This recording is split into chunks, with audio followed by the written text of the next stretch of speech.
Hi అండి. బయట ఎండలు చూస్తే మండిపోతున్నాయి కదా! ఇవాళ నేను ఒక మంచి రెసిపీ చేద్దాం అనుకుంటున్నాను. నాకు చల్లగా బాదం పాలు తాగాలనిపిస్తుంది. మీకు కూడా చేసి చూపిద్దామని వీడియో తీస్తున్నాను. అసలు బయట ఎండలైతే చాలా దారుణంగా ఉన్నాయి. మీకు ఎలా ఉందో తెలీదు గానీ, బయట ఆడుకొని వచ్చిన పిల్లలకి ఇలా చల్లగా బాదం పాలు చేసి ఇచ్చారనుకోండి, మళ్ళీ అడుగుతారు. చక్కగా హెల్తీగా మనం ఇంట్లోనే ప్రిపేర్ చేసేసుకోవచ్చు. నేను ఇక్కడ ఫుల్ క్రీమ్ మిల్క్ తీసుకుంటున్నాను. బాదం పాలకి చక్కగా ఫుల్ క్రీమ్ మిల్క్ తీసుకున్నారనుకోండి, టేస్ట్ చాలా బాగుంటుంది. ఏ కంపెనీ అయినా పర్వాలేదు, ఫుల్ క్రీమ్ తీసుకోండి.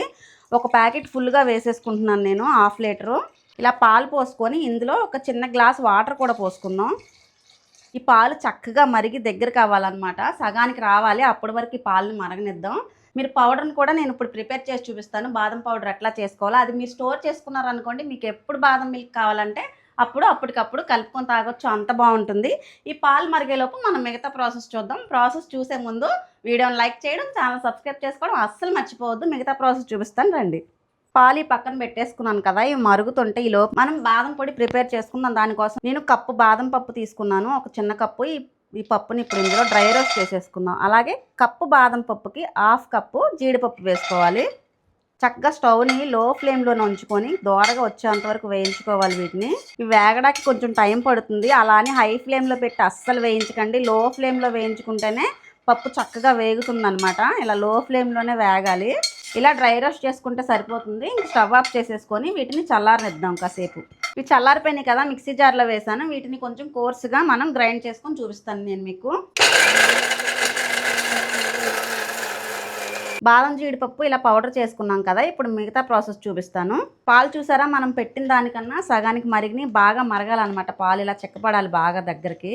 పాలని సిమ్లోనే ఉంచుకొని పౌడర్ అన్ని కూడా కలుపుకొని చూపిస్తాను మీకు. మనం మిక్సీ చేసిన బాదం పొడి ఉంది కదా, నేను మీకు వెయిట్ పరంగా చెప్పాలంటే 100 గ్రామ్స్ బాదం పప్పు తీసుకున్నాను. అందులో సగం 50 గ్రాముల జీడిపప్పు తీసుకున్నాను. ఆ రెండింటిని కలిపి పౌడర్ చేసుకున్నాం కదా.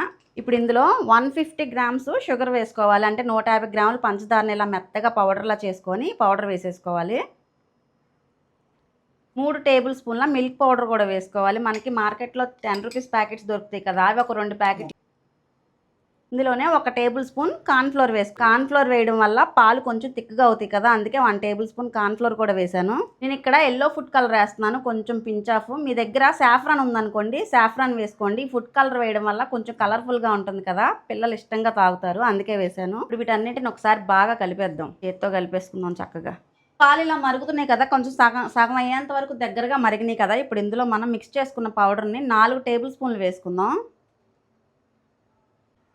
నేను తీసుకున్న క్వాంటిటీ మీడియం సైజ్ గ్లాసులు అయితే 4గురికి వస్తాయి. లేదు పెద్ద గ్లాసుల్లో పోసుకుంటే కనుక 3గురికి వస్తాయి. ఈజీగా 3 తాగొచ్చు వీటిని. ఇవి వేసుకున్నాక 1 నిమిషం పాటు మరగనిద్దాం. సమ్మర్ కదా, వేడిగా తాగలేం పాలు. మీరు వేడిగా కావాలంటే వేడిగా తాగొచ్చు, లేదు చల్లగా తాగాలంటే కనుక ఇలా మరిగిన తర్వాత స్టవ్ ఆఫ్ చేసి బాగా చల్లారిన తర్వాత 1 గంట సేపు మనం ఫ్రిడ్జ్లో పెట్టుకొని చల్లగా అప్పటికప్పుడు తాగామంటే టేస్ట్ చాలా అంటే చాలా బాగుంటుంది. చిక్కబండి కదా ఇంకొంచెం. ఇప్పుడు స్టవ్ ఆఫ్ చేసేద్దాం. ఇలా ఉంటే సరిపోతుంది. ఇలాగా బాదం పాలు రెడీ అయిపోయినాయి కదా. మనం ఇంట్లో ఎంత బాగా చేసుకున్నా బాదం ఎసల్స్ వేసుకుంటే ఫ్లేవర్ బాగుంటుంది. నేను మార్కెట్కి వెళ్ళి బాదం ఎసల్స్ తెచ్చుకున్నాను. 2 డ్రాప్స్ వేసుకుంటే సరిపోద్ది ఇందులో, అంతే చాలు.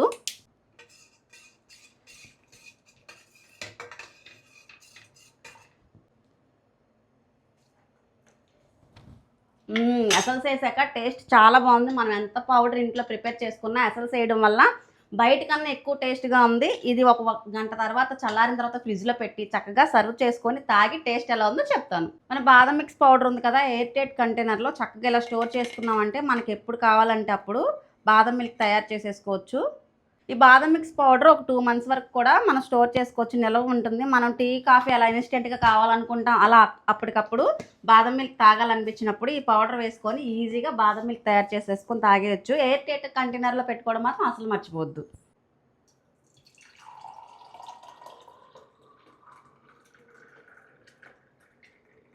చల్లగా మన బాదం మిల్క్ రెడీ అయిపోయినాయి కదా, బాదం పప్పు జీడిపప్పుతో గార్నిష్ చేసుకుందాం. చల్లగా మన బాదం మిల్క్ రెడీ అయిపోయింది కదా, టేస్ట్ చూసి చెప్తాను. చల్లగా భలే టేస్టీగా చాలా బాగుంది. మీరు కనుక కంపల్సరీ ఇంట్లో ట్రై చేసుకొని తాగారంటే బయట బాదం పాలు తాగమన్నా తాగరు, పిల్లలు కూడా చాలా ఇష్టంగా తాగుతారు. తప్పకుండా ట్రై చేయండి. మరో వీడియోతో మళ్ళీ కలుద్దాం. బాయ్.